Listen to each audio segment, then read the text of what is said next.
Gumamit ng electric drill ang magnanakaw para mag-drill ng maliit na butas sa frame ng salamin. Pagkatapos ay kunin ang pumili, kunin ang eavesdropping device at ipasok ito sa butas na kakagawa mo lang. Pagkatapos ay punan ng puwang ng kwarta at patagin. Panghuli, gumamit ng brush para kulayan itong muli, hanggang sa pare-pareho ang kulay sa frame at walang makikitang gaps. Ibinalik lang ang inayos na salamin. Dir-diretsong nagsuot ng salamin ang walang kamalay-malay na lalaki. Hindi niya alam na naging kasangkapan na pala siya ng mga tulisan. Dahil ang lalaking nasa harap niya ay isang undercover agent na pinadala ng pulis. Ngunit hindi nagtagal ay nalaman ng mga tulisan ang pagkakakilanlan ni Angel.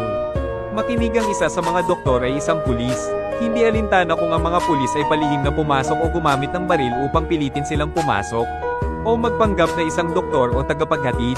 Pero magpapadala talaga sila ng pulis. Mag-i-install kami ng software ng Trojan Horse. Bilang kapalit ay magkikinig ako sa kanilang katalinuhan. Nahaharap sila sa mga armadong tulisan. Alisin ang bala sa katawan ng hostage. Pagkatapos ng anesthetic injection, nagsisimula ang operasyon. Diretsong kinuha ni Angel ang alarm clock sa bulsa. Dahil ang epekto ng pampamanhid ay tumatagal lamang ng 25 minuto. Gayunpaman, ang pag-andar ng isang alarm clock ay hindi simple. Tahimik na pumapasok sa bangko ang isang armed squad sa pamamagitan ng ventilation duct. Magkapareho silang damit at maskara. Eksaktong 7 o'clock pa lang, magdadala si Angel ng 2 doktor para akitin ang atensyon ng mga magnanakaw.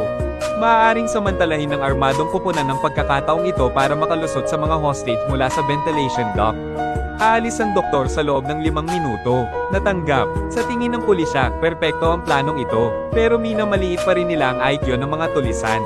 Naglagay ng signal jammer ang mga magnanakaw sa loob ng bangko. Nakajam din ang mga radio signals nila. Ito ay isang jammer na humaharang sa signal.